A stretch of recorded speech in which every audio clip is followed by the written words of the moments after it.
கவனி ராஜா.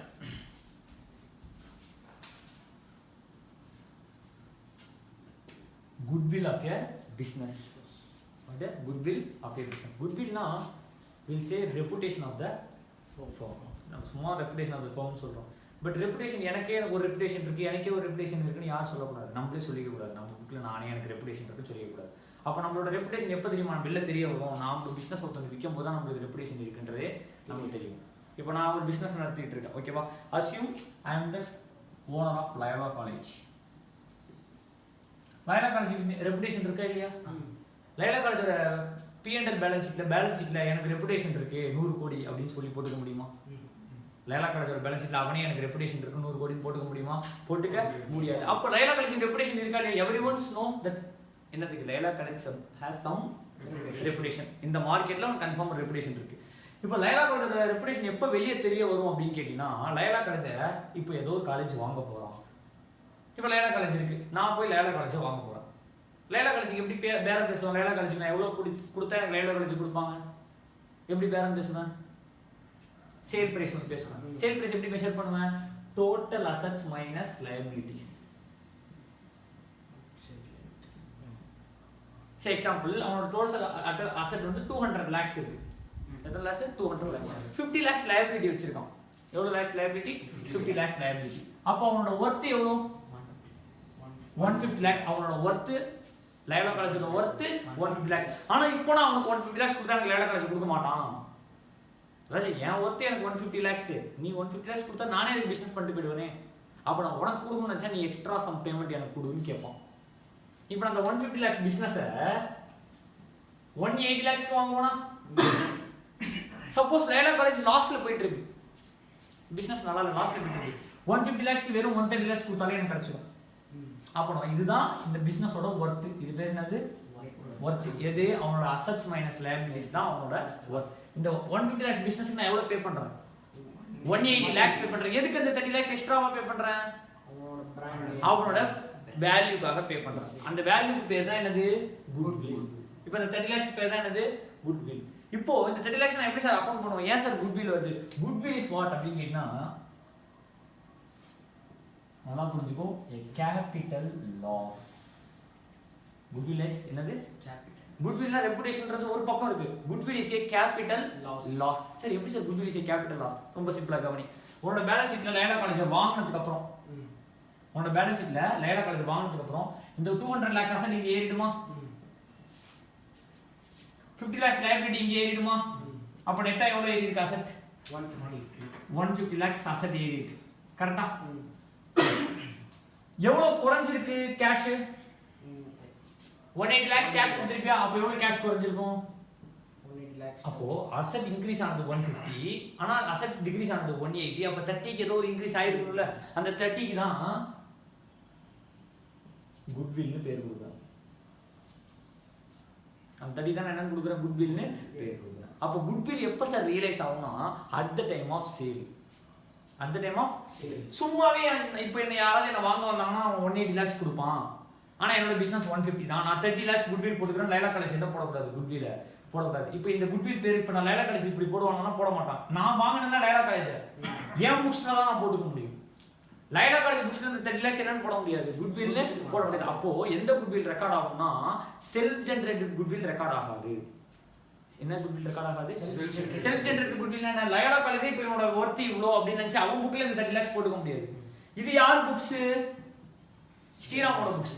ஸ்ரீராம் என்ன பண்ணியிருக்கான்? லயோலா காலேஜ் வாங்கியிருக்கான். எவ்வளவு வாங்கியிருக்கான்? 180க்கு. அப்ப கேஷ் 180 lakhs குறைஞ்சிருக்கும்.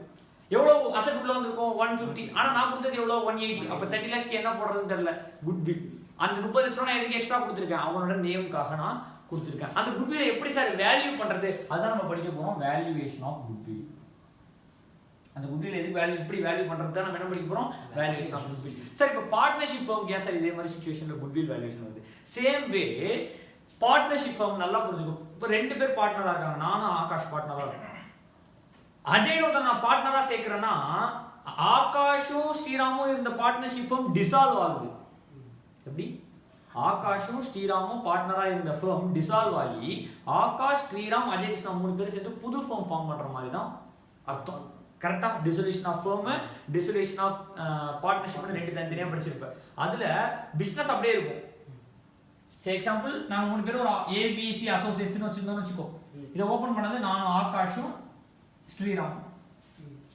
லேட்டர் ஆன் ஒரு 3 இயர்ஸ்க்கு அப்புறம் நான் யாரை சேர்த்துக்கிறேன்? அஜய் கிருஷ்ணா. அப்போ நானும் ஆகாஷும் வச்சு இந்த ஃபர்மை டிசால்வ் பண்ணிட்டு புதுசா ஒரு பார்ட்னர்ஷிப் ஃபர்ம்ஸ் ஜாயின் ஆரம்பிக்கிறோம்.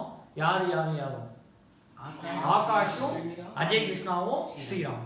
இப்போ இந்த ஆகாஷும் அஜய் கிருஷ்ணாவும் வச்சு இந்த ஃபர்மை புது ஃபார்ம் போடுறோம். சே எக்ஸாம்பிள் XYZ னு வச்சுக்கோ. யார் அஜய் கிருஷ்ணா சேர்த்ததுக்கு அப்புறம் அஜய் கிருஷ்ணா, ஆகாஷ், ஸ்ரீராம். பேர் என்னன்னு மாத்திடுறோம், XYZ. இப்போ நாங்க 3 பேர் சேர்ந்து எங்களோட பழைய பிசினஸ் வாங்குற மாதிரியா? அப்ப இந்த பிசினஸ் இப்ப லைலா காலேஜ் மாதிரி ஆயிடுமா? இந்த பிசினஸ் இப்ப ஸ்ரீராம் மாதிரி ஆயிடுமா? இப்ப லைலா காலேஜுக்கு ஒரு ஒர்த் இருக்குமா? அந்த ஒர்த்துக்கு இந்த ஸ்ரீராம் பிசினஸ் எக்ஸ்ட்ராவா பணம் கொடுக்கணுமா? அந்த பணத்தை யார் 2 பேரும் பிரிச்சுப்பாங்க? ஆகாஷும் ஸ்ரீராம். அதனாலதான் goodwill of partnership between shared between old partners. அப்ப இவங்க 2 பேருக்கு தான் என்டைட்டில்டு. அந்த ஓல்ட் பார்ட்னர்ஸ்க்கு காசு யார் கொடுக்கணும்? நியூ பார்ட்னர் அஜய், ஆகாஷ், ஸ்ரீராம் 3 பேருமே கொடுக்கணும். அதனால தான் இவங்க 2 பேருக்கும் இப்போ ஃபர்ம் ஆஃப் தி குட்வில் வந்து தெரிஞ்சுக்கோங்க. For example goodwill of the firm 10 lakhsனா அஜய் கிருஷ்ணாவோட ஷேர் 3 னா by 3 எடுத்துட்டு வந்தா போதும். குட்வில் ஆஃப் தி பிசினஸ் கண்டுபிடிச்சிருவேன். அதான் அது பார்ட்னர் எடுத்துன்னு சொல்ல மாட்டேன். ஏன்? இப்போ இந்த பிசினஸோட குட்வில் 20 lakhs னு வெச்சுக்கோ. இந்த பிசினஸ் யார் வாங்குறா? XYZ. அது யாரு? இப்போ இந்த நம்ம எக்ஸாம்பிள்ல ஸ்ரீராம். இது யாரு? லைலா காலேஜ் மாதிரி. இப்போ ஸ்ரீராம் வாங்க போறோம். ஸ்ரீராம்ன்ற இடத்துல 3 பேர் இருக்காங்க. யாரு? அஜய் கிருஷ்ணா, ஆகாஷ், ஸ்ரீராம். இவங்க 3 பேர் சேர்ந்து இந்த 20 lakhs கொடுக்கணும். யாருக்கு கொடுக்க போறாங்க? ஆகாஷ்க்கும் ஸ்ரீராம். அப்ப ஆகாஷ் ஸ்ரீராமும் ஆகாஷ் ஸ்ரீராமுக்கு கொடுக்க வேணாம்ல. அப்ப இந்த 20 lakhsல இவங்க 2 பேர் ஷேர் எடுத்துட்டு வர தேவையில்லை. அப்ப 20 lakhs by 3 போட்டுக்கோ. For example 15 வெச்சுக்கோமா. ஒரு ஈஸி வேல்யூஷன் பாருங்க. 15 வெச்சுக்கோ. அப்ப 5 வா. அதுல எனக்கே போய் நானே கொடுத்துக்க தேவையில்லை. அப்போ இவன் மட்டும் 5 lakhs எடுத்து வருவான். அந்த 5 lakhs யாரா பிரிச்சுப்பாங்க? ஆகாஷ் ஸ்ரீராம். அப்போ குட்வில் ஆஃப் தி பிசினஸ் கண்டுபிடிச்சிருவே. குட்வில் ஆஃப் தி பிசினஸ் கண்டுபிடிச்சிருவே. இந்த குட்வில் ஆஃப் தி பிசினஸ் யார் கொடுக்கணும்? New partner. இன்கம் நல்லா புரிஞ்சுக்கோ. புது பார்ட்னர்ஷிப் ஃபார்ம் கொடுக்கணும். புது பார்ட்னர் கொடுக்கணும் சொன்னா உனக்கு கான்செப்ட்ல grip இல்லன்னு அர்த்தம். யார் கொடுக்கணும்? புது பார்ட்னர்ஷிப் ஃபார்ம் கொடுக்கணும். இப்போ வேற ஒரு எக்ஸாம்பிள் வச்சு சொல்றேன், ஆன்சர் சொல்லு.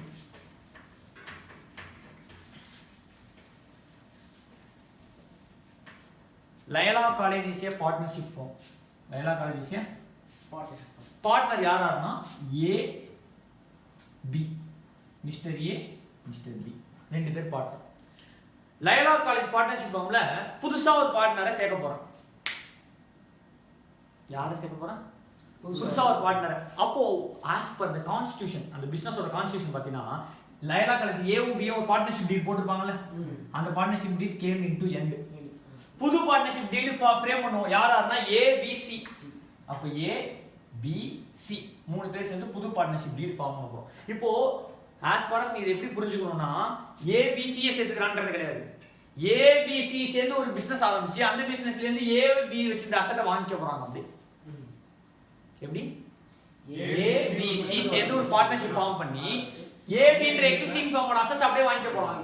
இப்போ ABக்கு ஒரு வேல்யூ இருக்கும், அசெட் வேல்யூ இருக்கும். ABக்கு ஒரு அசெட் வேல்யூ இருக்கும். அவனுக்கு ஒரு குட்வில் வேல்யூ இருக்கு. அது குட்வில் எப்படி கால்குலேட் பண்ணுங்கறத நான் அப்ப சொல்றேன். அவனுக்கு ஒரு குட்வில் வேல்யூ இருக்கு. வேல்யூ 15 lakhs குட்விலோட வேல்யூ. இப்போ இந்த லைலா காலேஜ் வேற ஏதோ ஒருத்தவனுக்கு வித்து போயிருக்கு. சே எக்ஸாம்பிள் ராகுல்னு ஒருத்தவனுக்கு வித்து போயிருக்குன்னு வச்சுக்கோ. இந்த லைலா காலேஜ் ராகுல் எவ்வளவு பணம் கொடுத்துருக்கணும்? எக்ஸ்ட்ரா அசெட்டை தவிர நெட் அசெட் தவிர எவ்வளவு எக்ஸ்ட்ரா கொடுக்கணும்? 15 lakhs. ஆனா வாங்க போறது இந்த 2 பார்ட்னர் பிளஸ் இன்னொருத்தவங்க. பார்ட்னரும் பார்ட்னர்ஷிப் ஃபார்மும் சேமா டிஃபரெண்டா? Different partnership firm. இப்போ for example Laila college and கோன்றதும் A and B different person. அப்ப லைலா காலேஜ் அண்ட் கோக்கு எவ்வளவு பணம் கொடுக்கணும்? 15 lakhs. யாரு வாங்க போறது? யாரு? ABC. இவன் பேரு என்னன்னா வச்சுக்க போறான் லைலா காலேஜ். அப்ப வாங்க போற பார்ட்னர்ஸ் ABC. இப்போ ABC சேர்ந்து 3 பேருக்கு 15 லட்சம் ரூபாய் கொடுக்கணும். ABC 3 பேர் சேர்ந்து எவ்வளவு கொடுக்கணும்? 15 lakhs. சரி, இந்த 15 லட்சம் ரூபாய் கொடுக்கறான்னு வச்சுக்கோ. 5 போட்டு இது யாரு வாங்கிக்க போறா? ஏவும் பியும். இப்போ நானே காசு கொடுத்து நானே வாங்குமா? அங்கேயும் நான் தான் பார்ட்னர், இங்கேயும் நான் தான் பார்ட்னர். அப்ப என் ஷேரை நான் கொடுத்து என் ஷேரை நான் எடுக்கிறதுக்கு என் ஷேரை நான் என்ன பண்ண மாட்டேன்? கொடுக்க மாட்டேன். A ஷேரும் B ஷேரும் வராது. அப்ப யார் கொடுத்தா போதும்? C மட்டும். அப்ப 15 lakhs என்னோட குட்விலா? அப்ப நீங்க இவன் 5 கொடுக்கணும், இவன் 5 கொடுக்கணும், இவன் 5 கொடுக்கணும். நான் 2 பேர் அந்த 8 காசு எனக்கு தான் வர போகுது. அதனால நான் தர மாட்டேன் அப்படின்னு சொல்லி யார் மட்டும் காசு கொடுப்போம்? C. அதனால தான் குட்வில் ஆஃப் தி ஃபர்ம் கண்டுபிடிச்சிட்டு say example 15 lakhs into admission பார்ட்னரோட ஷேர் கண்டுபிடிப்பார். அப்போ அந்த பார்ட்னர் உள்ள வரான்ல, உள்ள வரும்போது 15 லட்சம் ரூபாய் எடுத்துட்டு வர தேவையில்ல, 5 லட்சம் ரூபாய் எடுத்துட்டு வந்தா போதும். ஏன் 5 லட்சம் ரூபாய் எடுத்துட்டு வந்தா போதும்? அவன் கேபிட்டல், அவனோட கேபிட்டல் அது தனி. சே எக்ஸாம்பிள் 150 lakhs கேபிட்டல் வச்சுக்கோ, இவன் ஆல்ரெடி 50 lakhs கேபிட்டல் போட்டுருப்பான், இவன் ஒரு 50 lakhs கேபிட்டல் எடுத்துட்டு வரணும், அது செப்பரேட், அது கான்செப்ட் விட்டு. குட்வில் வேல்யூ எவ்வளோ? 15 lakhs. அதுக்கு நியூ பார்ட்னர் 15 lakhs எடுத்துட்டு வர தேவையில்லை. ஏன்னா என்ஜாய் பண்ண போறது நியூ பார்ட்னர் மட்டுமா இல்ல 3 பார்ட்னரும் சேர்ந்தா? 3 பார்ட்னரும் சேர்ந்து. அப்போ நியூ பார்ட்னர் எவ்வளவு எடுத்துட்டு வருவானா, அவன் எத்தனை ஷேருக்கு அட்மிட் ஆயிருக்கானோ அந்த வேல்யூ மட்டும் தான் அவன் குட்வில்லா எடுத்துருவான். சரி, இப்போ அடுத்த டவுட். இப்போ குட்வில் கண்டுபிடிச்சிட்டு குட்வில் என்ன பண்ணிடக்கூடாது, மொத்த குட்வில் எடுத்துட்டு வர மாட்டான். யாரு? புது பார்ட்னர். இப்போ இது எப்படி அண்டர்ஸ்டாண்ட் பண்ணிக்கணும்? 15 lakhs goodwill sir, AB partner அந்த ஃபர்ம். இப்போ ஏபிசி சேர்ந்து அந்த ஏபி ஃபர்ம் வாங்க போறாங்க. அப்ப இவன் 3 பேர் சேர்ந்து இவனுக்கு எவ்வளவு காசு கொடுக்கணும்?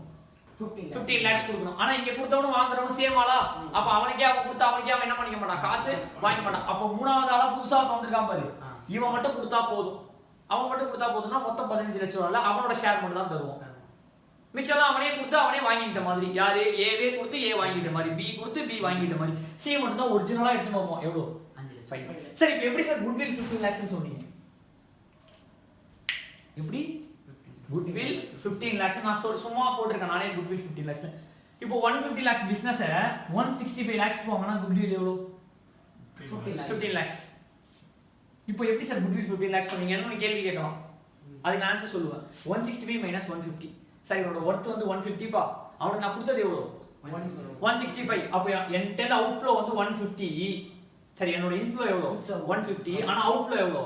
165. அப்போ ஏதோ அசெட் அட்ஜஸ்ட்மெண்ட் ஆகாதுப்பா, அதுக்காக நான் 15 lakhs என்னன்னு போட்டுக்கிறேன், குட்வில்னு போட்டுக்கிறேன், நான் சொல்லி முடிச்சிருவேன். இப்போ சுதாரிப்பா இருந்தானே என்கிட்ட அடுத்த கேள்வி கேட்கணும், சார் 165 எப்படி சொன்னீங்க?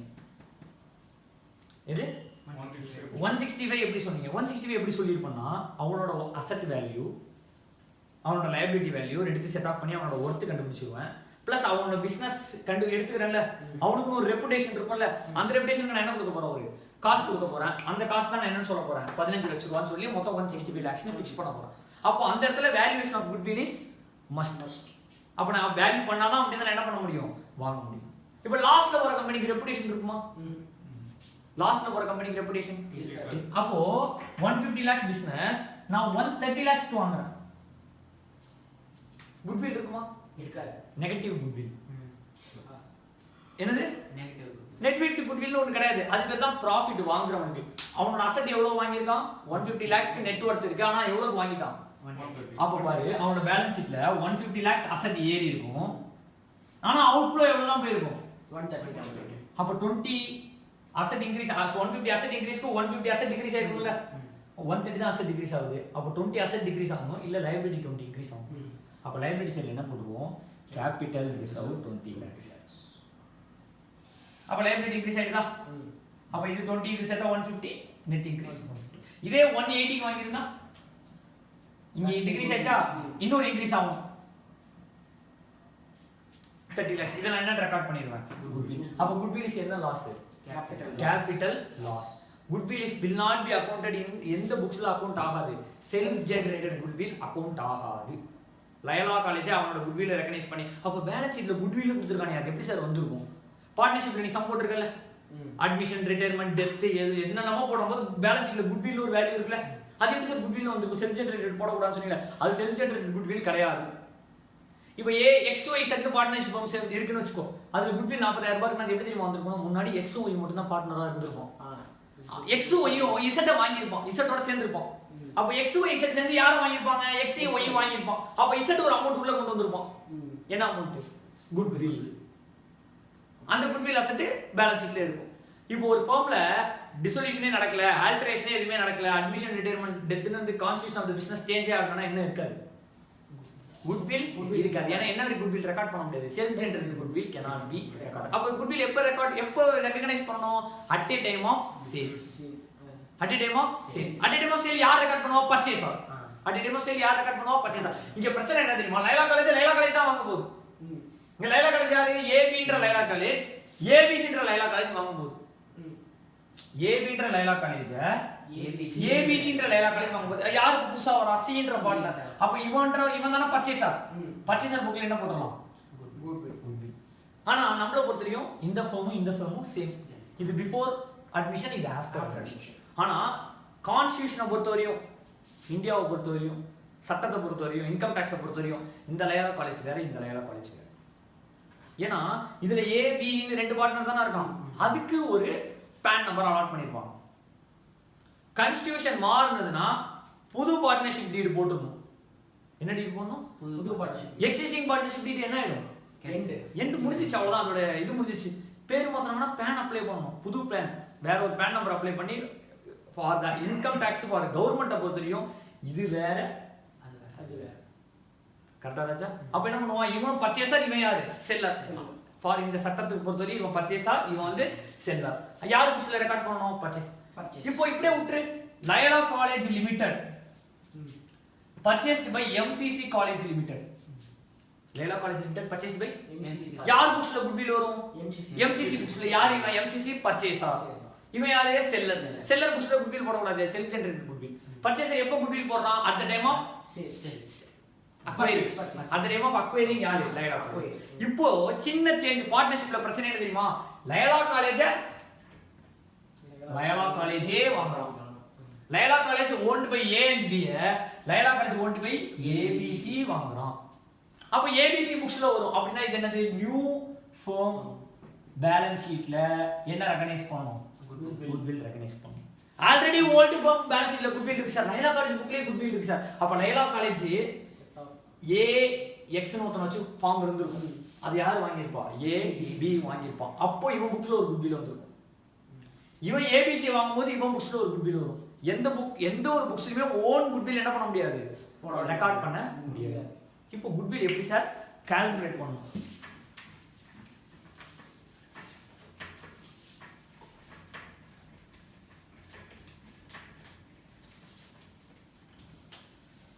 கவனி.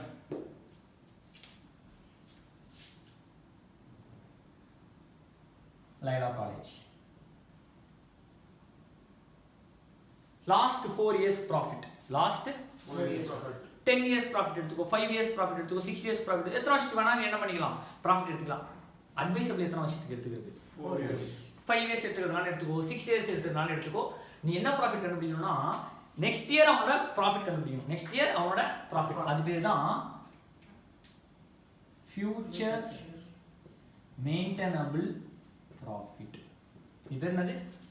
Future maintainable profit. அஸ்யூம் எல்லாமே ஃபினான்ஷியல் இயரே கிடையாது, கேலண்டர் இயர்னு எடுத்துக்கோ.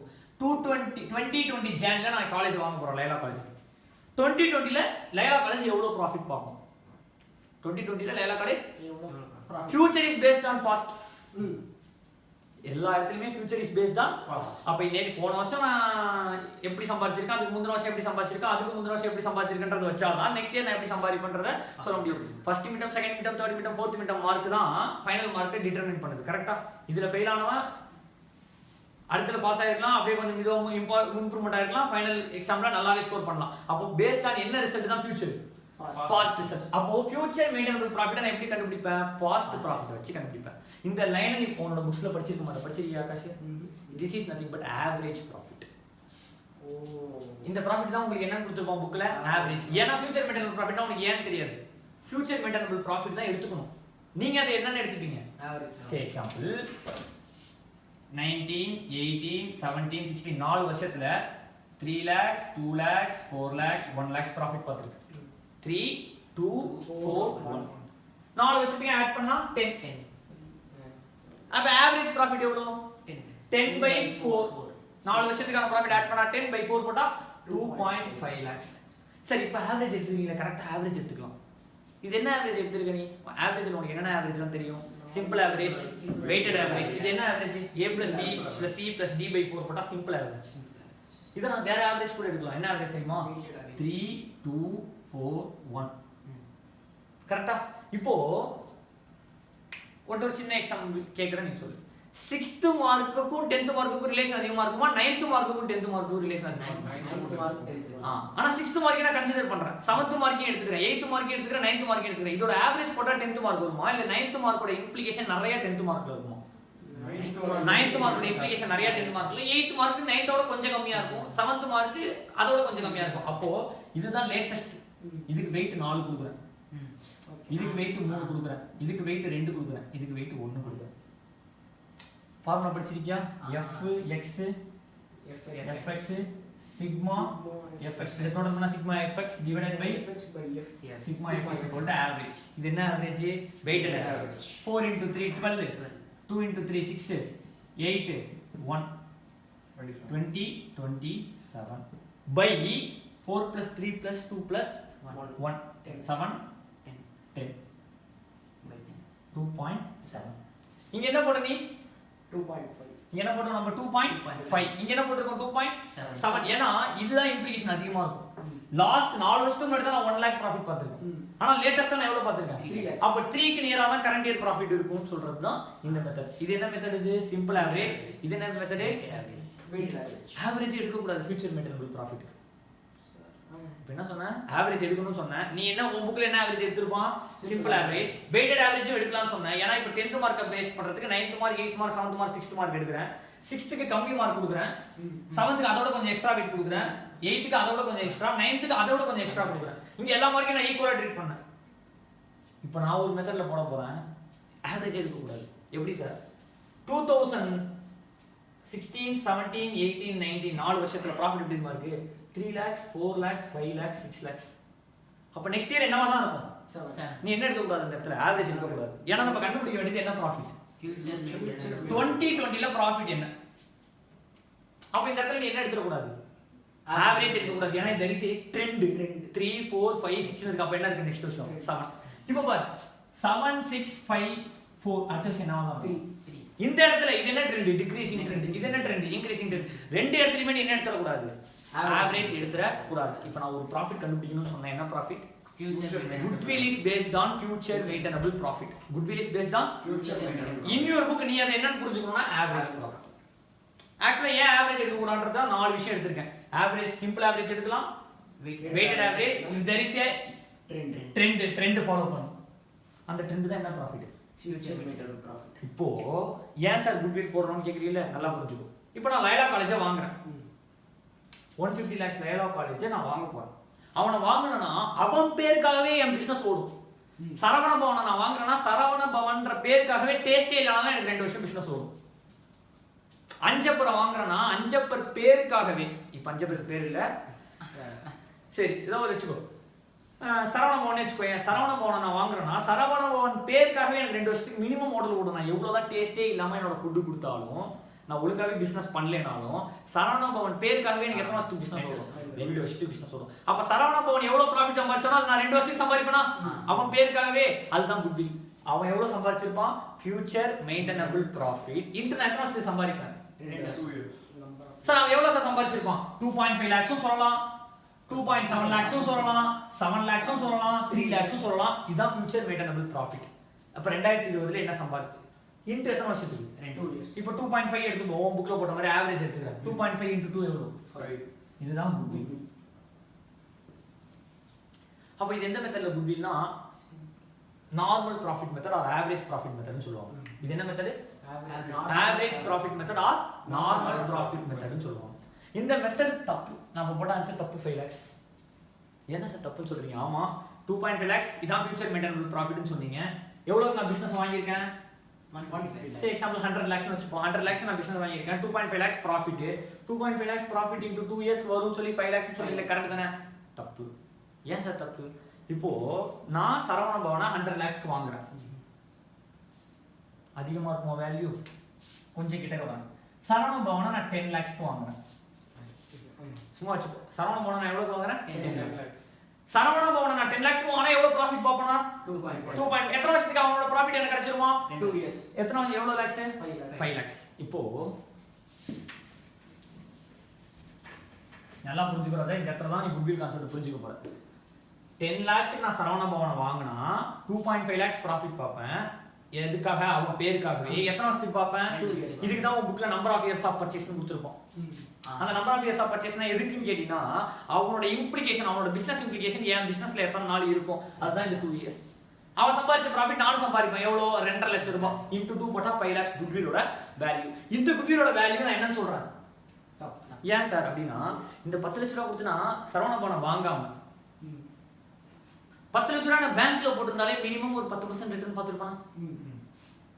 அப்போ 10 லட்சத்துக்கு 10% ரிட்டர்னா எவ்வளவு 1 லட்சம் ரூபாய். ஆனா எவ்வளவு சம்பாதிக்க போறேன் சரவண பவன் வாங்குறதுனால 2.5. அப்போ 1.5 லட்சம் ரூபாய் தான் எக்ஸ்ட்ரா சரவண பவனுக்காக நான் வாங்குறேன். ஒத்துக்கிறியா? இப்போ இந்த 10 lakhs நான் பேங்க்ல போடுறதுனா எனக்கு நாமினல் ரிட்டர்ன் எனக்கு 10% கிடைச்சிருக்கும். மினிமம் ரிட்டர்ன் எனக்கு எத்தனை % கிடைச்சிருக்கும்? அப்ப நானே 1 lakh சம்பாதிச்சிருப்பேன். சரவண பவன்ல அந்த 10 லட்சத்தை இன்வெஸ்ட் பண்றதுனால நான் எவ்வளவு சம்பாதிக்க போறேன்? 2.5. அப்ப because of Saravana Bhavan 1.5 lakhs தான் சொல்றேன். ஒத்துக்கிறியா? இந்த ப்ராஃபிட் பேர் தான் ஒரு ப்ராஃபிட். நீ இத்தனை நேரத்துக்கு கண்டுபிடிச்சிருப்ப. Super profit. அப்ப யாராவது கேட்டாங்கன்னா நார்மல் ப்ராஃபிட் மெத்தட்ல குட்வில் போடவே கூடாது, தப்பு. Unrecognised method. ஒன்ஸ் நீ பெரிய லெவலுக்குலாம் வந்து புக் எடுத்து படிச்சினா நார்மல் ப்ராஃபிட் மெத்தட் குட்வில் கால்குலேஷன்லேயே கிடையாது. ரெண்டே மெத்தட் தான். ஒன்னு சூப்பர் ப்ராஃபிட் மெத்தட், இன்னொன்னு கேபிடலைசேஷன். இப்போ சூப்பர் ப்ராஃபிட் எப்படி கண்டுபிடிச்சேன்? எக்ஸஸ் ஃபியூச்சர் மெட்டல் ப்ராஃபிட் நீ சொன்னல அந்த ப்ராஃபிட் நான் எடுத்துக்க மாட்டேன். இந்த ஆவரேஜ் ப்ராஃபிட் நான் எடுத்துக்க மாட்டேன். ஏன்னா அந்த ஆவரேஜ் ப்ராஃபிட் மொத்தமும் ஒன்னாலன்ற மாதிரி சொல்லுது. அது அப்படி கிடையாது. ஏன் எனக்கு ஹோட்டல் பிசினஸ் செய்ய தெரியாதா? நான் சரவண பவன் வாங்காம நானே ஒரு ஹோட்டல் நடத்திருந்தாலும் ஒரு 5% ரிட்டர்ன் பார்த்துருக்க மாட்டேன். இப்போ சரவண பவன்ல போட்டா 10 லட்சத்துக்கு 2 லட்சம் கிடைக்குதுன்னா 25%. நானா ஒரு ஹோட்டல் திறந்தா கூட 10% பார்த்துருக்க மாட்டேன். அப்ப என்னாலே எத்தனை லட்சம் முடிஞ்சிருக்கும் தனியாவே? 1 lakhs. ஏன் பேங்க்ல போடுறதாலே எனக்கு 1 lakh கிடைச்சிருக்கும். அப்ப வேர் பிகாஸ் நான் இன்வெஸ்டிங் இன் சரவண பவன் எனக்கு எவ்வளவு கிடைக்குது? 2.5 lakhs. அப்ப எக்ஸ்ட்ரா எவ்வளவு கிடைக்குது? 1.5 lakhs. அந்த 1.5 lakhs எனக்கு எத்தனை வருஷத்துக்கு கிடைக்கும்? 2 years. இதுதான் goodwill as per super profit method. அப்ப என்ன ப்ராஃபிட் கண்டுபிடிக்கணும்? Super profit. Super profit is nothing but average profit minus normal profit. Average profit எவ்வளவு? 2.5 lakhs minus normal profit. Normal profit எவ்வளவு? 1 lakh. 1 lakh is nothing but capital employed into normal percentage of return கொடுத்திருக்கோம். இந்த 10 லட்சம் ரூபாய் போடுறோம்ல, இதான் உன்னோட capital employed. அந்த 10 லட்சம் ரூபாய் அத நார்மல் ரிட்டர்னா பேங்க் இன்ட்ரஸ்ட் வெச்சுக்கோ, வட்டி கூடுறன்னு வெச்சுக்கோ. மினிமம் எத்தனை பர்சன்ட் நீ சம்பாதிச்சிருவ? 10%. அப்போ 1 லட்சம் ரூபாய் நீ ஏன் சம்பாதிச்சிருவ? அப்போ மியர் பிகாஸ் சரவண பவனால எவ்வளவு சம்பாதிக்கிற? 1.5 lakhs எக்ஸ்ட்ரா. இந்த ப்ராஃபிட் தான் என்ன ப்ராஃபிட்? Super profit. இந்த profit will become future maintainable profit. இதுதான் ஃபியூச்சர் மெயின்டெனபிள் ப்ராஃபிட். அப்போ நார்மல் ஆவரேஜ் ப்ராஃபிட் மெத்தட்ல குட்வில் போடலாமா? போடக்கூடாது. என்ன ப்ராஃபிட் மெத்தட்ல தான் போடணும்? சூப்பர் ப்ராஃபிட் மெத்தட்ல தான் குட்வில் கால்குலேட் பண்ணணும். கரெக்ட்டா ராஜா? இப்போ ஏன் குட்வில் போடுறோம்? எதுக்கு குட்வில் எப்ப ரெக்கார்ட் பண்ணுவோம்? சேல் பண்ணுவோம். குட்வில் எப்ப மெஷர் பண்ணுவோம்? At the time of sale. இப்போ நீ படிக்கிறது பார்ட்னர்ஷிப்ன்ற ஒரு கான்செப்ட் குள்ள படிக்கிற. அப்ப டிசொல்யூஷன்ன்ற மாதிரி வருது. நார்மலா குட்வில் எப்ப வரும்? ஒரு பிசினஸ் இன்னொரு பிசினஸ் வாங்கணும். இப்போ பார்ட்னர்ஷிப் ஃபார்ம்ல அட்மிஷன்லயும் பழைய ஃபார்ம் புது ஃபார்ம் வாங்க போகுதுன்னு தான் அர்த்தம். அதான அர்த்தம். அதனால தான் அந்த இடத்துல குட்விலோட வர்க் வருது. அப்போ குட்வில் எப்போ வரும்? At the time of acquisition of business. At the time of Acquisition of business. வாங்குறவன் புக்லயே வித்தவன் புக்லயா? வாங்குறவன் புக்ல. இப்போ ஏபிசி அண்ட் கோ 3 பேர் பார்ட்னர் இருக்காங்க. ஏபிசின்னு 3 பேர் டி பார்ட்னரா சேர்க்கறாங்க. இப்போ என்ன மீனிங் இதுக்கு? மத்தவங்களுக்கு எல்லாம் ஏபிசி டிஏ சேர்க்கறாங்கன்னு அர்த்தம். ஆனா நீ எப்படி தெரியுமா புரிஞ்சுக்கணும்? ஏபிசி ஒரு பார்ட்னர்ஷிப் ஃபார்ம் வச்சிருந்தா ஏபிசி டி சேர்ந்து இப்போ ஏபிசி பிசினஸ் வாங்குறான். ஏபிசி இன்னொருத்தர டி னு சேர்த்துக்கிட்டு அவன் 4 பேர் ஒரு பார்ட்னர்ஷிப் ஃபார்ம் சேர்த்து ஏபிசியோட அசெட்டை வாங்கி இவன் புக்ல அசெட்டா போட்டுக்க போறோம். அதுதான் ஒரிஜினலா நடக்குது as per books. அப்ப ஏபிசிடி யார வாங்குறான்? இப்போ ஏபிசி வாங்குறானா அப்ப ஏபிசி புக்ல இருந்து ஏபிசிடி புக்ல என்ன ரெகக்னைஸ் பண்ணனும்? குட்வில். ஏனா ஏபிசிக்காக எக்ஸ்ட்ரா காசு கொடுத்திருப்பான்ல, ஏபிசியோட ரெபுடேஷனுக்காக ஏபிசிடி எக்ஸ்ட்ரா காசு கொடுத்திருக்கும்ல, அது மெத்தட்ல நம்ம என்ன ரெகக்னைஸ் பண்ணோம்? குட்வில். ஆனா இங்கே காமன் பர்சன் இருக்கான். யாரு? ஏபிசி. அவனே அவனுக்கு என்ன பண்ணிக்க மாட்டான்? காசு. அப்ப யார் மட்டும் தான் காசு கொடுக்க போறான்? யாரை காம்பன்சேட் பண்றதுக்கு? ஏபிசி. ஏனா அங்க 3 பேர் தான இருக்கான். அது தப்பா சொல்லுவாங்க. ஒரு பார்ட்னர் ஒரு எவல்யூஷன்ல புக்கே தப்பா மாறிடுச்சு. என்னன்னா நியூ பார்ட்னர் ஓல்ட் பார்ட்னரை சாட்டிஸ்ஃபை பண்ணனும்ட்டான். New partner the incoming partner how to satisfy the existing partner ன்ற தப்பு. ஏபிசிடியா? இவன் 4 பேர் சேர்ந்து யாரை சாட்டிஸ்ஃபை பண்ணனும்? ஏபிசி. ஏபிசி ஏவே சாட்டிஸ்ஃபை பண்ண முடியுமா? தேவையில்ல. அப்ப பி ஏபிசி பிஏ சாட்டிஸ்ஃபை பண்ண முடியாது. அப்ப சி சாட்டிஸ்ஃபை பண்ண. அப்ப டி யாரை சாட்டிஸ்ஃபை பண்ணனும்? ஏபிசியை சாட்டிஸ்ஃபை பண்ணனும். அப்போ ஏபிசி சாட்டிஸ்ஃபை வேண்டிய அமௌண்ட் 250 lakhs னு வெச்சுக்கோ. அப்ப 4 பேர் 5 லட்சம் 5 லட்சம் 5 லட்சம் 5 லட்சம் போடணுமா? இவன் 3 பேர் அவனுக்கே 5 லட்சம் கொடுக்க தேவையில்ல. அதுல யார் மட்டும் கொடுப்பா? டி. அதனால தான் goodwill of business into 1/4 share of incoming partner போடுறோம். இப்போ புரியுதா? that is it's not that incoming partner is compensating existing partner கிடையாது. New business is compensating existing business. New பிசினஸ்ல பார்ட்னர் யாரு? ஏபிசி. ஓல்ட் பிசினஸ்ல பார்ட்னர் யாரு? ஏபிசி.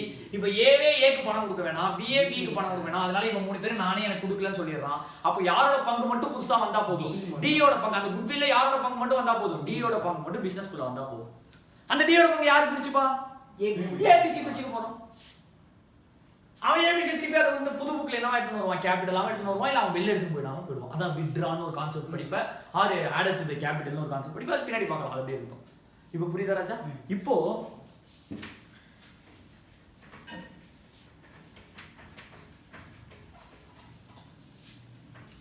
குட்வில்லோட வேல்யூஷன் என்ன?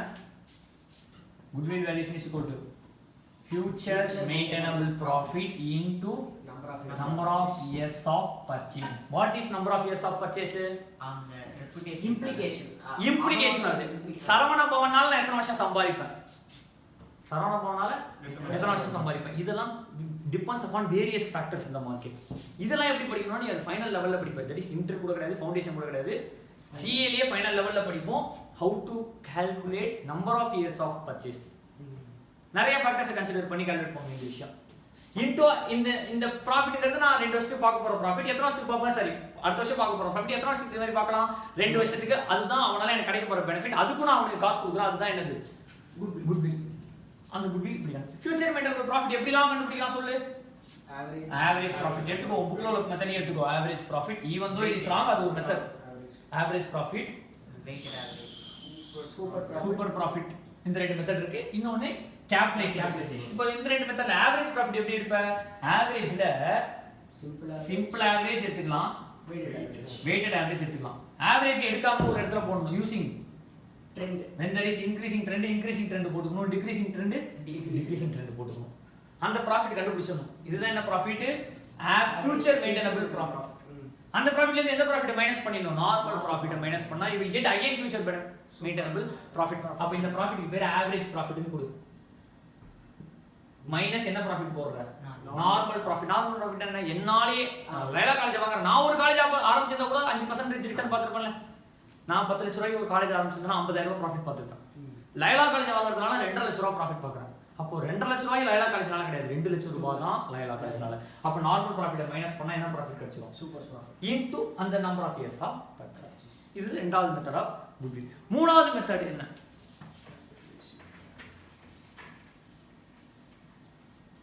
இப்போ 4 வருஷத்துல ஒரு வருஷத்துல லாஸ் வந்திருக்கலாம், ஒரு வருஷத்துல என்ன வந்திருக்கலாம்? ப்ராஃபிட் வந்திருக்கலாம். அதனால தான் நம்ம என்ன எடுத்துறோம்? ஆவரேஜ்.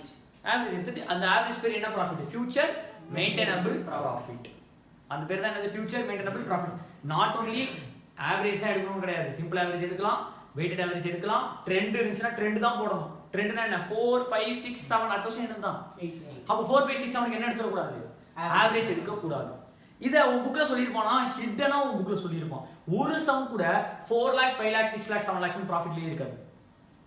எந்த சம் எந்த புக் வேணா எடுத்துக்கோ, எந்த ஒரு क्वेश्चनல கூட 5 lakhs 6 lakhs 7 lakhs 8 lakhs கொடுத்து ஆவரேஜ் எடுத்துக்க மாட்டான். அப்ப உனக்கு ஆவரேஜ் மெத்தட் மட்டும் தானே இருக்கு. அதனால அவன் என்ன பண்ணுவான்? 5 lakhs 6 lakhs 7 lakhs 8 lakhs profit கொடுக்க மாட்டான். ஹிட்டனா நீ செக் பண்ணிக்கலாம். ஒரு இடத்துல கூட 5 6 7 8 என்ன இருக்காது? சம் இருக்காது. ஏன்னா 5 6 7 8 வந்தாலே நீ ஆவரேஜ் எடுக்க கூடாது. நீ என்ன ஃபாலோ பண்ணணும்? ட்ரெண்ட். 4 3 2 னு வருது, அடுத்த வருஷம் என்னதான்? 1. அந்த இடத்துல நீ என்னதான் ஃபாலோ பண்ணணும்? ட்ரெண்ட் தான் ஃபாலோ பண்ணணும், ஆவரேஜ் எடுக்க கூடாது. நான் சொல்றது புரியுதா ராஜா? சரி, இப்போ மூணாவது மெத்தட்ல குட்வில். ஓகேவா? இப்போ பாரு, 10 lakhs கேபிட்டல் எம்ப்ளாய்டு. எவ்வளவு capital employed? 10 lakhs. 10% normal return. எத்தனை percentage normal return? 10% normal return. Laila college வாங்கினா ப்ராஃபிட் எனக்கு 2.5 lakhs கிடைக்கும். லைலா காலேஜ் வாங்கினா ப்ராஃபிட் எனக்கு 2.5 lakhs கிடைக்கும். இப்போ நான் என்ன பண்றேன்னா, நல்லா புரிஞ்சுக்கோ, capital into percentage of return is equal to return. That is capital into percentage of profit போட்டா ப்ராஃபிட் கிடைச்சிடும். ஆமா, ப்ராஃபிட் டிவைடட் பை கேபிட்டல் போட்டா பர்சன்டேஜ் கிடைச்சிடும். ப்ராஃபிட் தட் இஸ் ஆல்ங்கிறது ரிட்டர்ன் divided by capital போட்டா percentage of return கிடைச்சிடும். capital into percentage of return போட்டா return கிடைச்சிடும். return by percentage போட்டா capital. see example 10 lakhs into 5% போட்டா 50,000. கரெக்ட்டா? 50,000 divided by 10 lakhs into 100 போட்டா 5%. 5%. இது என்னது return by capital into 100. Return by return percentage போட்டா கேபிட்டல். இதை நீ புரிஞ்சுக்கணும். ரிட்டர்ன் பை ரிட்டர்ன் பர்சன்டேஜ் போட்டா ரிட்டர்ன் எவ்வளோ 50,000 டிவைடட் பை 5% போட்டா அப்ப இங்க ரிட்டர்ன் எவ்வளோ 2.5 lakhs. 2.5 lakhs divided by 10%. 10% return போடு. 10% ரிட்டர்ன் போடு. 2.5 lakhs calculate எடுத்துக்கோ ராஜா. அதுல எடுத்து 2.5 lakhs divided by 10% போடுறது. ஒரு முறை ராஜா இப்போ ஆகாஷ்.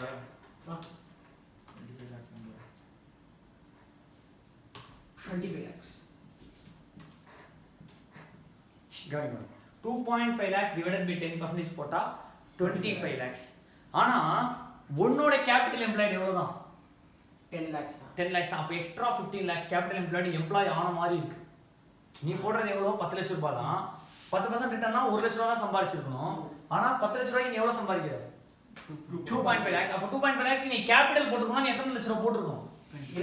ஆனா எவ்வளவு தான் போட்டுருக்க 10 lakhs. ரிமைனிங் தான் குட்வில். ரிமைனிங் தான் குட்வில். ஆர் வேற மாதிரி கால்குலேட் பண்ணலாம். வேற மாதிரி கால்குலேட் பண்ணலாம். 2.5 lakhs அவனால சம்பாதிக்க போற ப்ராஃபிட். நானே சம்பாதிச்சேன்டா 1 lakh. அப்ப எக்ஸ்ட்ரா அவனால எவ்வளவு சம்பாதிக்கலாம்? இதை கேபிட்டலைஸ் பண்ணு. சூப்பர்.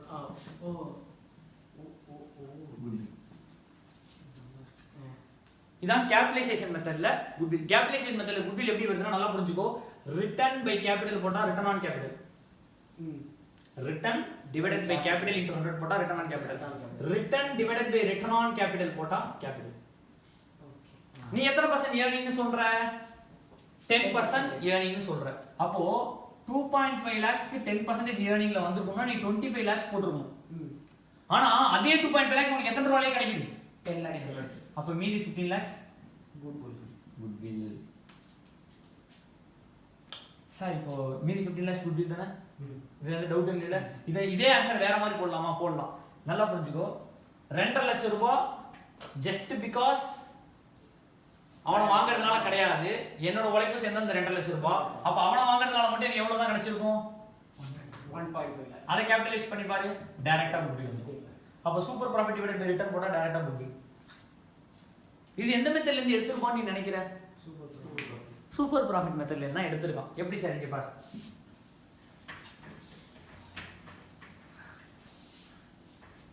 சூப்பர் ப்ராஃபிட் மெத்தடுக்கும் இந்த மெத்தடுக்கும் ஒரு சின்ன வித்தியாசம் இருக்கு. எந்த வித்தியாசம் கண்டுபிடிப்போம்?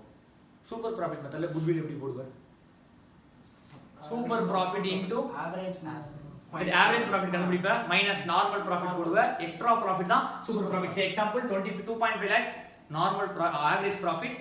இவன் நார்மலாவே 10 lakhs சம்பாதிச்சிடுவான். அப்ப 15 that is 1.5 lakhs தான் சூப்பர் ப்ராஃபிட். அந்த 1.5 lakhs into number of years of purchase போடுவோம். இங்க நம்பர் ஆஃப் இயர்ஸ் ஆஃப் பர்ச்சேஸ்க்கு வேலை கிடையாது. இங்க நம்பர் ஆஃப் இயர்ஸ் ஆஃப் பர்ச்சேஸ்க்கு அப்ப எப்படி சார் குட்வில்? இங்க பாரு ஒண்ணுமே இல்ல. நம்ம ரிட்டர்ன் எப்போ 2% நம்ம ரிட்டர்ன் எப்போ ஏறுதோ குட்விலுக்கான வேல்யூவேஷன் புக் அவுட் போயிடும். நான் சொல்றது புரியுதா? நானே எப்போ 25 லட்சம் இப்போ என்னால எவ்வளவு பர்சன்ட் சம்பாதிக்க முடியும் வெளில போனா? 10%. லைலா காலேஜ் எத்தனை பர்சன்ட் சம்பாதிச்சு கொடுக்குது? 25%. அந்த ரிமைனிங் 15% தான் லைலா காலேஜ்னு சொல்றேன். அந்த 15% தான் குட்வில் வேல்யூ கொடுக்குறேன். ஒரு காலத்துல என்னால 25% சம்பாதிக்க முடியல. அப்போ future maintainable profit into number of years போடுவல. அந்த நம்பர் ஆஃப் இயர்ஸ் முடிஞ்சு போச்சுன்னு அர்த்தம். எப்போ என்னால 25% சம்பாதிக்க முடியுதோ அப்போ யாருக்கான பேர் இழந்து போயிடுச்சுன்னு அர்த்தம்? லைலா காலேஜ்க்கான பேர். அப்ப number of years of purchase க்ளோஸ்ட்னு அர்த்தம். ஓகேவா? இது என்ன மெத்தட்?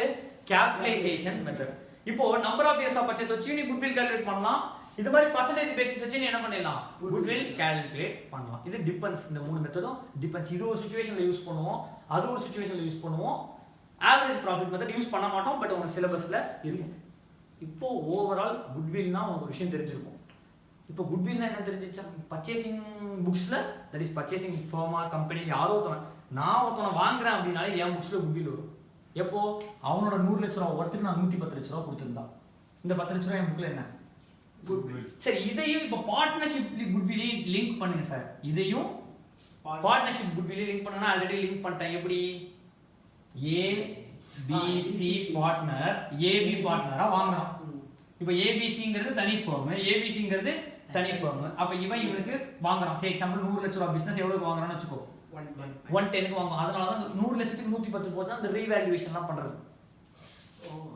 அந்த அவனுக்கு ஒரு வேல்யூ டிட்டர்மின் பண்ணுவான். அந்த ரீவேல்யூவேஷன் பண்றது பிளஸ் இந்த கம்பெனியோட குட்வில் கண்டுபிடிப்பான். இப்படி இந்த ஏபி நாளே எத்தனை வருஷத்துக்கு ஏபிசி ப்ராஃபிட் சம்பாதிக்கணும் இப்படி கண்டுபிடிச்சிருவோம். அந்த ப்ராஃபிட் தான் சேர்த்து என்னன்னு சொல்லிட்டு நீ 110. இப்போ இவன் எவ்வளவு தான் அசெட் எடுக்கறான் இவன்ட்டு 100 தான். அதுக்கு எவ்வளவு காஸ்ட் கொடுக்குறான் 110. அந்த 10 lakhs என்னது குட்வில். அந்த 10 lakhs இவனுக்கு கொடுக்கணும் நம்ம. யார் கொடுக்கணும்? A க்கு B சி AB க்கு. அப்போ AB க்கு கொடுப்பானா திருப்பி?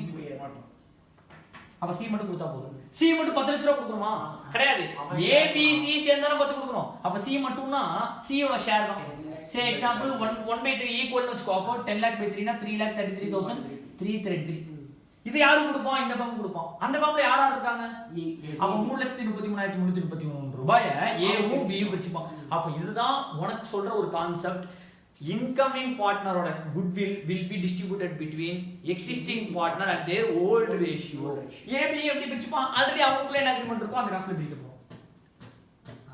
புரியுதா சார்? இப்போ goodwill calculation புரியுதா? இப்போ goodwill நம்ம பார்ட்னர்ஷிப்போட லிங்க் பண்ண முடியுதா?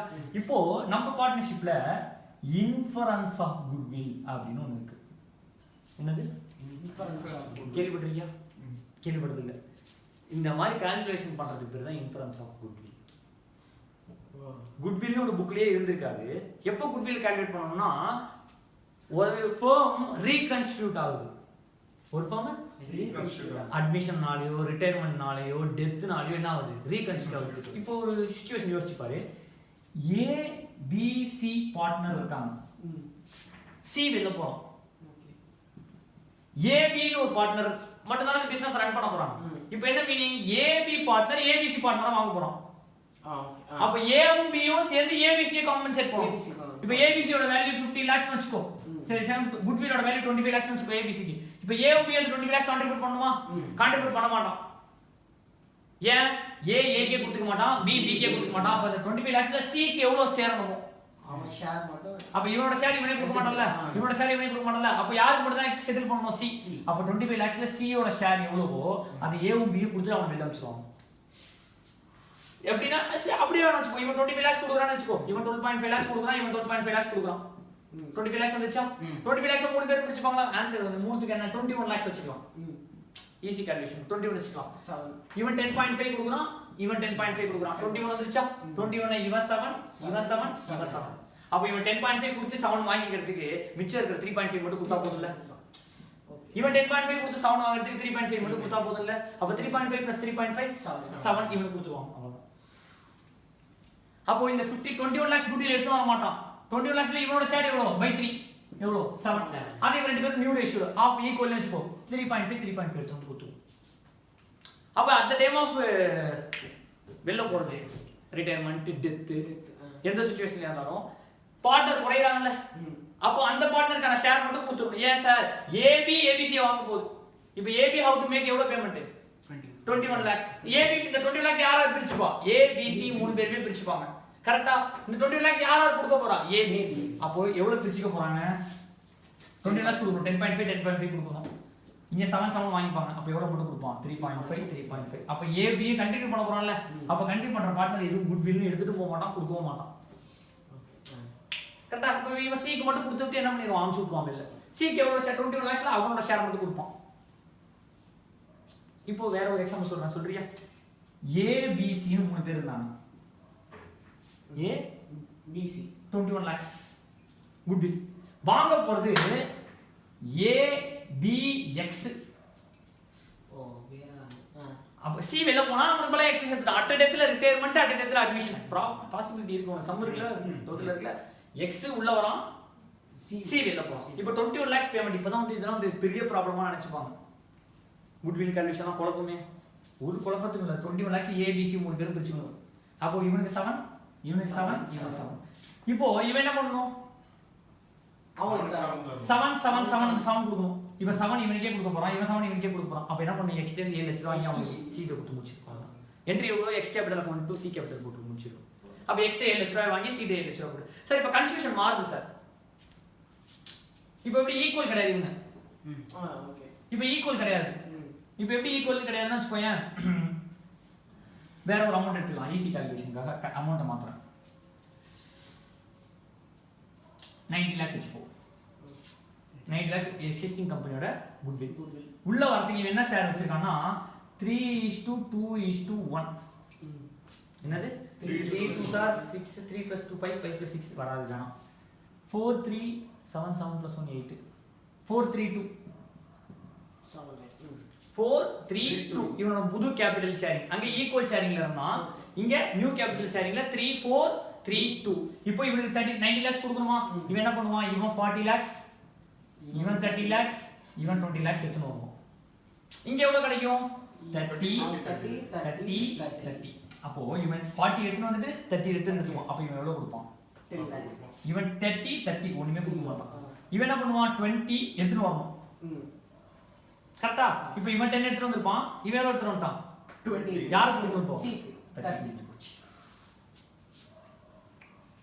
புரியுதா நான் என்ன சொல்றேன் இதுக்கு வந்து வேற ஏதோ ரேஷியோ போட்டு இந்த பார்ட்னர் இவ்வளவு எடுத்துறோம் அந்த பார்ட்னர் ஒண்ணுமே இல்ல இது புது கம்பெனியோட குட்வில் இத மூணு பார்ட்னருக்கு பிரிச்சிரு 30 30 30 இந்த ஏர் ஓல்ட் ரேஷியோ இத new partner have to satisfy new partner ABC same ஆளு நினைச்சுக்காத யாரோ ஒருத்தன் நினைச்சுக்கோ அப்ப அவன் 4 3 தான் 40 30 20 எடுத்துறோம் இப்போ ரெண்டு பேரும் சேம்னு மாத்திக்கோ இப்போ இவன் 40 இவன் எவ்வளவு எடுத்து போறான் திருப்பி 30 அப்ப இவன் 10 எடுத்து போறான் இவன் 30 கொடுத்து 30 எடுத்து போறான் அப்ப எதுமே வர மாட்டான் ஜீரோ இவன் 20 கொடுத்து எதுவும் கிடைக்காது ஏன்னா புதுசா அவன் சேரலாம் அப்ப 20 கொடுக்கணும் அப்ப இவன்ட்ட இருந்து 20 இவன்ட்ட இருந்து 10 வாங்கி அவன் 30 வாங்கி சி குட் குட்வில் ரெகுலேஷன் புரியுதா இது பேர் தான் inference of goodwill at the time of reconstitution of business reconstitution maybe due to admission retirement death எதனால வேணா ஃபர்ம் என்ன இருக்கலாம் ரீகன்ஸ்டிடியூட் இருக்கலாம் நல்லா புரிஞ்சுக்கோ டிசொல்யூஷன் ஆஃப் த ஃபர்முக்கு டிசொல்யூஷன் ஆஃப் த பார்ட்னர்ஷிப்புக்கு டிஃபரன்ஸ் இருக்கு dissolution of the firm is dissolving the firm அப்படின்னா அசெட் எல்லாத்தையும் வித்துருவாங்க பிசினஸ் க்ளோஸ் ஆக போகுது பிசினஸ் ரன் ஆகாது இப்போ நான் ஏபிசி 3 பார்ட்னர் சேர்ந்து ஒரு லைலா காலேஜ் நடத்திட்டு இருக்காங்கன்னு வச்சுக்கோ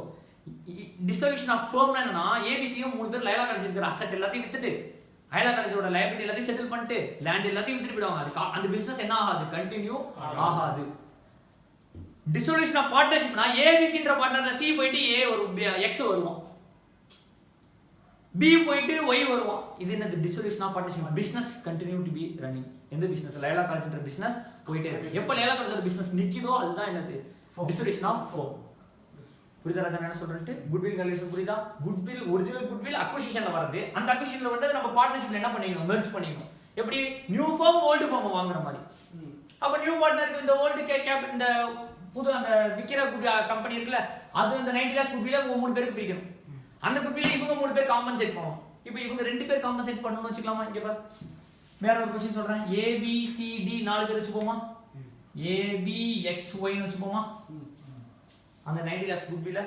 4:3:1:1 வெச்சுக்கலாமா ஓகே இல்ல வெச்சுக்கோ 3:2:2 4 ஆயிச்சா மீதி என்ன இருக்கு 5 3:2 இப்படி வெச்சுக்கலாம் அப்போ இந்த 90 lakhs இது ஓல்ட் 30 30 30 இந்த 90 lakhs இவங்க 4 பேர் கொடுக்கணுமா இவன் 20 lakhs இவன் 20 lakhs இவன் 30 lakhs இவன் 20 lakhs கொடுக்கணும் இப்போ இந்த A 30 இவன் 20 கொடுத்து எவ்வளவு வாங்கணும் 30 அப்ப இவன் 10 lakhs வாங்கிட்டு போயிடுவான் இவன் 20 கொடுத்து 30 வாங்கணும் அப்ப இவனும் 10 lakhs வாங்கிட்டு போயிடுவான் அப்போ இவனுக்கு 30 கொடுக்கிறதுக்கு வேணும் இவனுக்கு 10 கொடுக்க வேணும் இவனுக்கு 10 கொடுக்கணும் மொத்தம் 50 வேணுமா அப்ப பாரு இவன் 30 எடுத்து வந்துருவான் இவன் 20 எடுத்து வந்துருவான் மொத்தம் எவ்வளவு எடுத்து வருவான் அந்த 50 என்ன பண்ணனும் இவனுக்கு 30 க்கு ஆல்ரெடி இவன் 20 செட் ஆப் பண்ணிரு மீதி 10 கொடுத்துரு இவன் 30 க்கு இவனோட 20 செட் ஆப் பண்ணிரு மீதி 10 கொடுத்துரு இவன் 30 க்கு 30 கொடுத்துரு 30 + 10 + 10 50 வர 50 இவங்க ரெண்டு பேரும் வாங்கிட்டு XY account debit to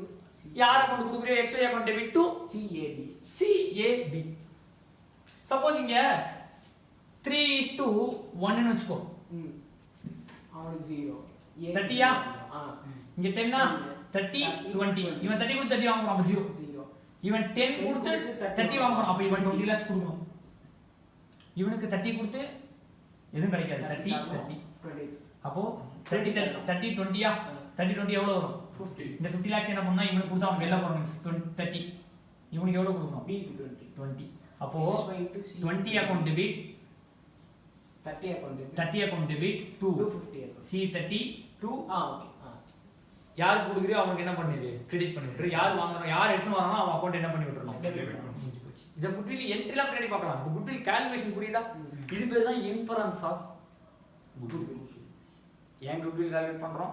goodwill எப்படி கால்குலேட் பண்ணணும்? மெத்தட்ஸ் ஆஃப் குட்வில் என்னென்ன method? Super profit method, capitalisation method, normal profit method. கரெக்டா? நார்மல் ப்ராஃபிட் மெத்தட் எடுத்து ஆவரேஜ் ப்ராஃபிட் மெத்தட் எடுத்துக்கலாமா? ஆவரேஜ் ப்ராஃபிட் மெத்தட் ஏன் எடுத்துக்க கூடாது? நான் சம்பாதிக்கிற மொத்த 2 லட்ச ரூபாய் ஒன்னால கிடையாது. நானே பிசினஸ் பண்ணி தான் 1 லட்ச ரூபாய் சம்பாதிச்சிருவேன். மீதி சம்பாதிக்கிற 1.5 லட்ச ரூபாய் தான் ஒன்னாலது. அதனால தான் இப்போ எனக்கு ஒரு விஷயம் சொல்லு. அவனோட ஒர்த் 2.5 லட்ச ரூபாய், கேபிட்டல் 30 லட்ச ரூபான்னு வச்சுக்கோ. கேபிட்டல் எவ்வளோ? அவனோட ஒர்த் எவ்வளோ? 2.5 lakhs. 20 lakhsனா எத்தனை பர்சன்டேஜ் ராஜா? 2.5 by 20னா 25 12%. கரெக்டா? இப்போ நான் 20 lakhs போட்டு லேலா காலேஜ் வாங்கினா எனக்கு 2.5 lakhs ரிட்டர்ன் கிடைக்கும். எவ்வளோ போடுவாங்கன்னா 2.5 lakhs கிடைக்கும். நான் சும்மா பேங்க்ல வட்டி போட்டேன்னா எனக்கு 15% கிடைச்சிடும். 20 lakhs into 15% எவ்வளோ? 3 lakhs. இது ஆக்சுவலா இது செக் பண்ற ராஜா. 2.5 divided by 12.5 yeah? 20 lakhs into 15% போட்டா 3 lakhs. நான் சும்மா பேங்க்ல போட்டாலே 3 lakhs கிடைச்சிடும். ஆனா நான் ஒன்ட்ட போட்டா எனக்கு எவ்வளவு கிடைக்கும்? 2.5. அப்போ உனக்கு என்னடா வேல்யூ இருக்குன்னு கேட்பேன். அப்போ என்ன வராது? Goodwill. there is no capital reserve இருக்கலாம் இல்லாம போலாம். ஓகே. நான் இப்போ இந்த மாதிரி சிச்சுவேஷன்ல இருக்கேன். நான் குட்வில் தர மாட்டேன். உன் வேல்யூக்கு அப்படியே பிசினஸ் குடுங்க கேட்டோ கேட் வாங்கிட்டு வரலாம். அந்த இடத்துல கேபிட்டல் ரிசர்வ் வரணும்னு அவசியம் கிடையாது. சப்போஸ் அவனோட வேல்யூ 20 லட்ச ரூபாய் பிசினஸ் 18 லட்ச ரூபாய் வாங்கினா குட்வில் இருக்கும். சரி, கேபிட்டல் ரிசர்வ் இருக்கும். இப்போ 20 லட்ச ரூபாய் பிசினஸ் நான் ஒன்ட்ட காசு கொடுத்தா எனக்கு எவ்வளவு கிடைக்கும்? 2.5 lakhs. நான் சும்மா போயிட்டு பேங்க்ல வட்டிக்கு போறேன், எனக்கு 3 லட்ச ரூபாய் கிடைச்சிடும். அப்போ ஒன்ட்ட போறதுல எனக்கு அர்த்தமே இல்ல. உன் பிசினஸ் என்னத்துல ஓடிட்டு இருக்கு? லாஸ்ட்ல தான் போயிட்டு இருக்கு. அப்ப நான் வேணா 18 லட்ச ரூபாய் கொடுத்து உன் பிசினஸ் வாங்கிக்கலாம். நீ லாஸ்ட் தான் ஃபேஸ் பண்ணிட்டு இருக்க. நீ என்கிட்ட இருந்து நான் உன்ட்ட 18 லட்ச ரூபாய் கொடுத்தாலும் உனக்கு என்னது ப்ராஃபிட் தான் சொல்லி வாங்கலாம். இல்ல நான் உன்ட்ட 20க்கு வாங்கிக்கிறேன்னு சொல்லி கூட நீ வாங்கிக்கலாம். அப்ப என்ன வராது? ஆனா கன்ஃபார்ம் குட்வில். அப்போ என்னால முடியாம எனக்கு மீறி உன்னால சம்பாதிக்க முடியும்னாதான் உனக்கு என்ன கொடுப்பாங்க? குட்வில். என்னால 1 லட்சம், உன்னால 2.5 லட்சம், அப்ப அந்த 1.5 லட்சம் தான் குட்வில். என்னால 1.5 லட்சம், உன்னால 2.5 லட்சம், அப்ப 1 லட்சம் தான் ஒன்னால. இந்த 2 லட்சமும் ஒன்னால 2 லட்சத்தை அப்படியே எடுத்துக்கிறேன். என்னால ஒன்னால பிரிக்காம 2 லட்சத்தை எடுத்துக்கிறேன். அது என்ன மெத்தட்? Average profit. 1 லட்சத்தை எடுத்துக்கிறேன். அது என்ன மெத்தட்? Super profit. மூணாவது மெத்தட் என்னது? Capitalisation method. கேபிடலைசேஷன் ஒரு ஃபார்முலா ஞாபகம் வச்சுக்கோ. Return, that is return profit divided by percentage. எப்படி sir? Return by capital into percentage போட்டா ரிட்டர்ன் கிடைச்சிடும். அது ரிட்டர்ன் பை கேபிட்டல் இன்டு 100 போட்டா பர்சன்டேஜ் கிடைச்சிடும். அப்ப அது ஒரு 3 உல்டா ஃபார்முலா அப்படியே திருப்பிட்டீங்கன்னா போதும். அப்போ நம்பர் 2.5 lakhs ப்ராஃபிட்டுக்கு 10% ரிட்டர்ன்ல பிசினஸ் வேணும்னா நீ எவ்வளவு பணம் போட்டுறணும்? 25 lakhs. நீ போடுறது வெறும் 20 lakhs. அப்போ 5 lakhs குட்வில். இப்போ இந்த 10% சம்பாதிக்கணும். எவ்வளவு சம்பாதிச்சா போதும்? 2.5 lakhs. 2.5 lakhs 10% சம்பாதிச்சா நீ 25 லட்சம் ரூபாய் போட்டுறணும். ஆனா அதே 2.5 lakhs நீ எத்தனை லட்சம் ரூபாய் சம்பாதிக்கிற? 20. அப்ப 5 lakhs குட்வில். இது வேற மாதிரியும் போடலாம். 10% of 25 lakhs என்ன கிடைச்சு? சரி, 10% of 20 lakhs என்னது? 2 lakhs. இந்த 20 லட்சம் நீ வாங்குறல, அதுக்கு 10% ரிட்டர்ன் எத்தனை லட்சம்? 2 lakhs. அப்ப நீனாவே எவ்வளவு லட்சம் பாத்துருவ? 2 lakhs. அவன வாங்குறதுனால எவ்வளவு பாக்குற? 2.5 lakhs. அப்ப 0.5 தான் அவனால. அதுக்கு மட்டும் வேல்யூ போடு. 5 lakhs. This is goodwill calculation. புரியுதா ராஜா?